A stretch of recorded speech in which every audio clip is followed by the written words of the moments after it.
Gold hub తాకట్టులో ఉన్న బంగారాన్ని విడిపించి కొనబడును. అదే రోజు ఆన్లైన్ ధరకు కొని డబ్బులు ఇవ్వబడును. నమస్తే, వెల్కమ్ టు అవర్ ఛానల్. నేను మీ ప్రియాంకారావు. ఈ రోజు మనతో పాటు ప్రముఖ పొలిటికల్ అనలిస్ట్ చందు శ్రీనివాస్ గారు ఉన్నారు. వారితో మాట్లాడదాం. నమస్కారం సార్. నమస్కారం అండి. సార్, ఏపీలో పవన్ కళ్యాణ్ గారి వారాహి యాత్ర అనేది మొదలైన విషయం మనందరికీ తెలుస్తుంది. అయితే ఎప్పుడూ లేని విధంగా బీజేపీ, తెలుగుదేశం, జనసేన మూడు కలిసి, అంటే నిన్నే ఫస్ట్ టైం చంద్రబాబు నాయుడు వారాహి వాహనం ఎక్కడం, ఇదే నేపథ్యంలో పురంధేశ్వరి గారు కూడా వారాహి వాహనం ఎక్కి ప్రచారంలో పాల్గొన్నారు. అసలు ఈ మొత్తం దానికి సంబంధించి మీరేమనుకుంటున్నారు? అసలు ఒక మంచి పరిణామం, కూటమికి మంచి రోజులు వచ్చినట్టుగా మనం భావించాలి. పొత్తు పొడిచిన తర్వాత, మోదీ గారి సభ తర్వాత వీళ్ళంతా కామన్గా ముందుకు వెళ్ళలేదనేది జనంలో కన్ఫ్యూజన్ ఉంది. దాన్ని తొలగిస్తా నిన్న మీరు అన్నట్టు తణుకు సభ కావచ్చు, నిడదవోలు సభలో కావచ్చు, వారాహి వెహికల్ ఎక్కడం ఫస్ట్ టైం చంద్రబాబు నాయుడు గారే, తర్వాత పురంధేశ్వరి గారు కూడా. ఈ మూడు పార్టీలు మేమంతా ఒకటే అనే భావం ప్రజల్లో ఇన్కల్కులేట్ అంటే చొప్పించగలిగారు, ప్రజలు తీసుకెళ్ళగలిగారు. ఇటువంటి సభలు ఇంకా జరగాలని ప్రజలు కోరుకుంటున్నారు, ఎందుకంటే కూటమి అంతా ఒకటిగా ఉందనేది. అదే సమయంలో చంద్రబాబు నాయుడు గారు నిన్న మాట్లాడిన మాటలు కూడా మనం గుర్తు తెచ్చుకోవాలి. 4.5 దశాబ్దం నాకున్న అనుభవం, పవన్ కళ్యాణ్ గారికి ఉన్న పవరు, అదేవిధంగా మోదీ గారికి ప్రపంచవ్యాప్తంగా ఉన్న ఆదరణ, ఈ మూడు కలిసి మేము అధికారంలో రాబోతున్నాం. అగ్నికి తోడైనట్టుగా పవన్ కళ్యాణ్ గారు ఈరోజు ఆయన గొప్పతనం, ఈ పార్టీ అధికారులు, ఈ కూటమి అధికారులు రాబోతున్నానంటాం మనం గమనించాలి. ఎందుకంటే ఇదే కాకుండా పవన్ కళ్యాణ్ గారు మాట్లాడిన సిపిఎస్ రద్దు విషయం కావచ్చు, పోలీసులకి సెలవుల విషయం కావచ్చు, స్పెషల్ స్టేటస్ విషయం కావచ్చు, అనేక రకాల ఆంధ్రప్రదేశ్ ప్రజలు ఇబ్బందులు గురవుతున్నారు. వాళ్ళందరి కోసం మేము డెఫినెట్గా ఈ కూటమి ప్రజల కోరికను నెరవేరుస్తాం అనే నమ్మకాన్ని పవన్ కళ్యాణ్ గారు, అదేవిధంగా పురంధేశ్వరి గారు మాట్లాడితే కూడా ఏదైతే మేమంతా ఈ రెండు పార్టీలతో పాటు మోదీ గారి యొక్క అండదండలు ఈ కూటమికి ఉన్నాయి. రేపు రావాల్సిన పోలవరం కావచ్చు, స్పెషల్ స్టేటస్ కావచ్చు, అమరావతి కావచ్చు, సెంట్రల్ గవర్నమెంట్ తీసుకొస్తుంది. జగన్మోహన్ రెడ్డి గారు గద్దె తెచ్చడమే మా ముఖ్య ఉద్దేశం. ఆమె కూడా మాట్లాడుతున్నారు. ఇవన్నీ కూడా ఒక మంచి పరిణామంగా మనం భావించాలి. సార్, అదే ఈ నేపథ్యంలో పవన్ కళ్యాణ్ గారు ఒక పక్క జనాల్లోకి దూసుకుపోతూ ఉన్నారు. ఈసారి ఎట్టి పరిస్థితుల్లో గెలిచి తీరాలి అన్న పాయింట్ ఆఫ్ వ్యూలో వెళ్తున్నారు. ఆయన వెనుక స్టార్ క్యాంపెయినర్ మొత్తం, సినీ ఇండస్ట్రీ మొత్తం కదిలి వస్తుంది. ఇదే నేపథ్యంలో మహేష్ ఇప్పుడు పవన్ కళ్యాణ్ వైపు ఉంటూ టికెట్ ఇవ్వలేదన్న కారణంతో వైసీపీలో చేరుతూ కూడాను ఘాటైన వ్యాఖ్యలు చేసి వెళ్ళారు. దీన్ని ఏ విధంగా చూడాలంటారు? అసలు అంటే కరెక్టే, అది ఒక రకంగా పార్టీ కొద్దిగా ఇబ్బందికరమైన పరిస్థితి. ఎందుకంటే మొదటి నుంచి దశాబ్దం ఆయనతో నడిచారు. ఆయన ఉద్యమ నాయకుడిగా నో డౌట్ ఎట్ ఆల్ పోతున్న మహేష్కి మంచి పేరు ఉంది, కాదనలేనిది. కానీ అటువంటి వ్యక్తికి 2019లో టికెట్ ఇచ్చింది కూడా పవన్ కళ్యాణ్. ఆ రోజు సిపిఎం కాదని ఆయన టికెట్ ఇచ్చాడు కదా.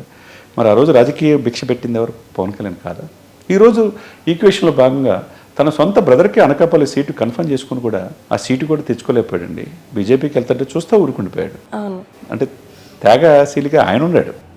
ఒకవైపు 24 నుంచి 21కి 3 ఎంపీల నుంచి 2 ఎంపీలకు సాక్రిఫైస్ చేసి తన సొంత అన్నకే సాక్రిఫైస్ చేశాడంటే నాగబాబు గారికి మరి వాళ్ళకంటే గొప్పలేం కాదు కదా. ఇక్కడ అర్థం చేసుకోవాలి, నీకు ఒక్కొక్కప్పుడు ఎమ్మెల్యే సీట్ ఇచ్చాడా లేదా? నువ్వు నాయకుడిగా ఎదగటానికి, ఒక అధికార ప్రతినిధిగా ప్రపంచ బాహుళ్యంలోకి అందరూ మెచ్చే విధంగా జనసేన ఒక కేడర్ నీకు భరోసా ఇచ్చిందా లేదనేది చూసుకోవాలి. ఓకే, నీ రాజకీయమే ముఖ్యం. 10 సంవత్సరాలు ఎదగాలనుకున్నావు, ఒకసారి గెలవలేకపోయావు, ఇప్పుడు ఎమ్మెల్యే అవుదాం అనుకున్నావు. ఈక్వేషన్స్లో భాగంగా నీకు సీట్ రాలా. బీజేపీకి సుజనా చౌదరికి అక్కడ సీట్ వచ్చింది. ఇప్పుడు అతను గెలిపించగలిగితే రేపు ఎమ్మెల్సీ వస్తుంది కదా.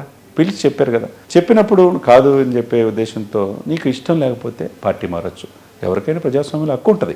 కానీ సార్, పార్టీ మారే క్రమంలో ఆయన చేసిన వ్యాఖ్యలో ఒకటి, పవన్ కళ్యాణ్ గారు డబ్బులకి అమ్ముడుపోయారు, దీనికి సంబంధించిన సాక్ష్యాలు నా దగ్గర ఉన్నాయంటూ మాట్లాడినారు. ఇప్పుడు ఒకటి మేడం, ఆయన దానికి ముందు ఒక మాట అన్నాడు, నేను పార్టీని వదిలిపెట్టాలను, ఈ సీట్ మాకే కావాలి జనసేనకి అన్నాడు. ఒకవేళ నేను పార్టీ మారితే అని విలేకరులు అడిగితే నా చేయి నరుక్కుంటానన్నాడు. మరి ఎందుకు ఇప్పుడు ఏ చేయి నరుక్కున్నాడు? ఆయన పార్టీ మారాడు కదా, వైసీపీకి వెళ్ళాడు కదా. అంటే వైసీపీకి వెళ్ళేటప్పుడు నువ్వు వెళ్ళొచ్చు, నీ సిద్ధాంతాలు మారి. పవన్ కళ్యాణ్ ఆధారాలు ఉన్నాయంటే ఆధారాలను చూపించు. ఇప్పుడు అదేవిధంగా పోతిన మహేష్ పార్టీని ఎంత డెలివరీ చేశారో మా దగ్గర ఆధారాలు ఉన్నాయి వాళ్ళు చెప్తున్నారు. ఇప్పుడు మనోహర్ గారితో విభేదాలు ఉన్నాయని మీరు చెప్తున్నారు. మీరు కంప్లైంట్ చేయండి. పార్టీ విధానపరమైన నిర్ణయాలు తీసుకునే కమిటీ ఉంది, చేయొచ్చు. కాకపోతే ఇప్పుడు మీకు మీ రాజకీయం ముఖ్యం, మీరు వెళ్ళొచ్చు, పార్టీలు చేరవచ్చు. కాకపోతే అన్యాయంగా పవన్ కళ్యాణ్ విమర్శించి ఆయన వ్యక్తిగత జీవితంలో కూడా చొరబడి అట్లా మాట్లాడతాం అనేది అది మంచి పద్ధతి కాదు. మరి ఎన్నాళ్ళు నువ్వు ఎందుకున్నావు? ఆయనతో ఎలా పయనించావు? మరి ఇదే అవినీతిమైన ముఖ్యమంత్రి అని చెప్పేసి జగన్మోహన్ రెడ్డికి తిట్టింది కూడా ఇదే పోతిన మహేష్ కదా. మరి నిన్న గట్టిగా ఆలింగనం చేసుకుని అదే ముఖ్యమంత్రి గారితో పోయి కలిసావా లేదా? ఇది ఎట్లా రాజకీయం? చేయి నరుక్కుంటున్నావా లేదా? ఇప్పుడు ఏ చేయి నరుక్కున్నారు? ఇది రాజకీయం కాదు కదండి. ఇది ఒక రకంగా ఏంటంటే వీళ్ళకి అంత మంచి అవకాశం ఇచ్చినప్పుడు అది ఇట్లే చేసుకోలేకపోవటం అలక పొరపాటు. అంతేగాని వెళ్ళినప్పుడు హుందాగా వెళ్ళాలి. నీకు నచ్చకపోతే వెళ్ళి వేరే పార్టీలు చేరు, అంతే తప్పితే ఇలా వ్యక్తిగత విమర్శలు చేయటం అనేది మంచి పద్ధతి కాదు. అదేవిధంగా నెల్లూరు మనుక్రాంత్ రెడ్డి, ఆయనకి ఎంత ఇంపార్టెన్స్ ఇచ్చారండి. పార్టీ విధానపరమైన తీసుకుల్లో 10 మందిలో పాలిట్ బ్యూరోలో నేను పెట్టారే, అక్కడ పార్టీని నువ్వు ఎదగదే. అంతకుముందు వినోద్ రెడ్డి, కేతన్ రెడ్డి నిన్ను వదిలిపెట్టి వెళ్ళిపోయాడు కదా, మీ యొక్క ఇది చేయలేక. మరి ఇప్పుడు జిల్లా అధ్యక్షుడిగా ఉండి ఆయన వెళ్ళిపోతే నిన్న సంబరాలు చేసుకున్నారు నెల్లూరులో. మాకు పార్టీకి పట్టిన దరిద్రం పోయింది, మంచి నాయకత్వం మేము ఇప్పుడు నెలకొల్పుకుంటున్నాం. మరి నెల్లూరులో ఇంతకాలం ఉండి ఆయన జిల్లా అధ్యక్షుడు ఉన్నప్పుడు ఎందుకు పార్టీని ముందు తీసుకెళ్ళలేపాడు? నిన్న పోయి విజయసాయి రెడ్డి గారిని కలిశాడు కదా. మరి వీళ్ళందరికీ పవన్ కళ్యాణ్ ఐడెంటిఫై చేసుకోలేకపోవటమా? పవన్ కళ్యాణ్ నమ్మి వీళ్ళని ముందుకు తీసుకెళ్ళి ప్రాధాన్యత ఇచ్చాడు కదా. అదేవిధంగా తిరుపతిలో కిరణ్ రాయన్, ఆయన కూడా అరణ్య శ్రీనివాసులని అక్కడ తిరుపతి జనసేన అభ్యర్థికి ప్రకటిస్తే వైసీపీ నుంచి వచ్చిన ఆయనకి మేము ఎట్లా సపోర్ట్ చేస్తామని కొద్దిగా అలకపోయినారు. వాళ్ళు సమావేశమయ్యారు, కానీ పవన్ కళ్యాణ్ ఆదేశాల ప్రకారం కలిసి వెళ్తున్నారు. ఇప్పుడు ఆయన కూడా రాజకీయ నాయకుడు డాక్టర్ హరిప్రసాద్ అనే వ్యక్తి. అదేవిధంగా విశాఖపట్నం చూసుకుంటే తమ్మిరెడ్డి శివశంకర్ గారు, ఆయన 6 సంవత్సరాలు కమిషనర్ స్థాయి వ్యక్తి వచ్చాడు, పెందుర్తి టికెట్ ఆశించాడు, కొత్తగా వచ్చిన వాళ్ళు ఇచ్చారు, కాము ఉండిపోయాడు. అదేవిధంగా బొలిశెట్టి సత్య గారు, వాళ్ళు సీనియర్స్, వీళ్ళందరికంటే సీనియర్స్ వాళ్ళే వదులుకున్నప్పుడు మీరు వదులుకోవటం తప్పు కాదు కదా. కాబట్టి అధినాయకత్వం ఎలా చెప్తున్నాడు, అధినాయకత్వాన్ని నమ్మి రేపు అధికారం కూటమిలో వస్తే మాకు ఒక మంచి పొజిషన్ వస్తుందనే భావనలు వీళ్ళు కలిగితే ఇలాంటి స్టెప్స్ తీసుకోరనమాట. తాత్కాలిక ఆనందం కోసం అవతల పార్టీ నమ్మి ఏదో వస్తుందనే ఉద్దేశంతో ఇప్పుడు ఏదన్నా పోయినప్పుడు ఇప్పుడు ఏమైనా వెస్ట్ సీట్ నీకేమైనా వచ్చిందా? లేదు కదా. పార్టీ కోసం కష్టపడితే రేపు ఇస్తామంటారు. రేపు అధికారంలో వస్తే కదా ఇచ్చేది అధికార పార్టీ కూడా. పోతిన మహేష్ గారికి, ఇప్పుడు పోతిన మహేష్ గారు కావచ్చు, ఇంకొక వ్యక్తి కావచ్చు, మనుక్రాంత్ రెడ్డి గారు, వీళ్ళందరూ ఏంటంటే ఏ పార్టీ మీద మనం ఎదిగాం, ఏ పార్టీతో ముందుకు వెళ్ళాం, ప్రజల్లో బాహుల్యంలోకి మనం ముందుకు వచ్చాం, ఎందుకు పేరు ప్రతిష్టలు సాధించుకున్నాం. ఇష్టం లేకపోతే వెళ్ళిపోవచ్చు, తప్పు లేదు. ప్రజాస్వామ్యం గొప్పతనం. నాకు ప్రాధాన్యత ఇక్కడ లేదు, నన్ను చంపేశారని అన్నావు జనసేన, నన్ను రాజకీయంగా చంపేశారన్నారు అంటే వైసీపీకి వెళ్ళేటప్పుడు నాయకుడిని అనరాని మాటలని వ్యక్తిగతంగా దూషించి ఇలా మాట్లాడటం అనేది ప్రజాస్వామ్యంలో అది మంచి పద్ధతి కాదు. సార్, అంటే ఇప్పుడు గెలిపే లక్ష్యంగా దూసుకుపోతున్న పవన్ కళ్యాణ్ గారికి ఇప్పుడు ఏవైతే పోతన్ మహేష్ చేసిన వ్యాఖ్యలు ఉన్నాయో ఇవి ఇబ్బంది కలిగించే పరిణామాలుగా భావించవచ్చా?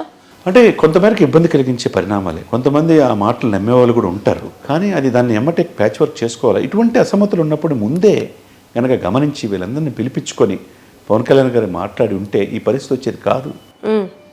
ఇప్పుడు అది కొంతమంది వైసీపీ జనసేనలో ఉన్న వాళ్ళు కూడా ఇతను ఆల్రెడీ వైసీపీ వాళ్ళ పెద్దలతో టచ్లో ఉన్నాడు, అందుకని ఇతనికి టికెట్ ఇవ్వలేదు అని చెప్పి ఆరోపించే వాళ్ళు కూడా ఉన్నారు. అది నిజం నిలకడగా తెలుసుద్ది. కాబట్టి ఈ పాయింట్ ఆఫ్ వ్యూ ఇంత అసమ్మతి ఉన్నప్పుడు, పార్టీ నమ్ముకుని ఉన్నప్పుడు అనేక కేడర్ కూడా ఎమ్మెల్యే కావాలని ఉంటుంది. ఇవ్వలేని పరిస్థితిలో ఉన్నప్పుడు పొత్తులో భాగంగా అనేక మంది టీడీపీకి బీజేపీకి సాక్రిఫైస్ చేయాల్సిన పరిస్థితి ఉంటుంది. అప్పుడు ఏం చేయాలి? వాళ్ళు పిలిపించుకొని మాట్లాడి మీకు ఉజ్వలమైన భవిష్యత్తు నేను అందిస్తానని నమ్మండి అని వాళ్ళలో పిలిపించి మాట్లాడుకుంటే ఈ పరిస్థితి ఉండదు. పిలిపించి వాళ్ళని కూడా ఒప్పించాలి. ఒప్పించుకుంటే ఇటువంటి విమర్శలకి అవకాశం ఉండకుండా ఉండేది. Right, thank you so much sir. Thank you.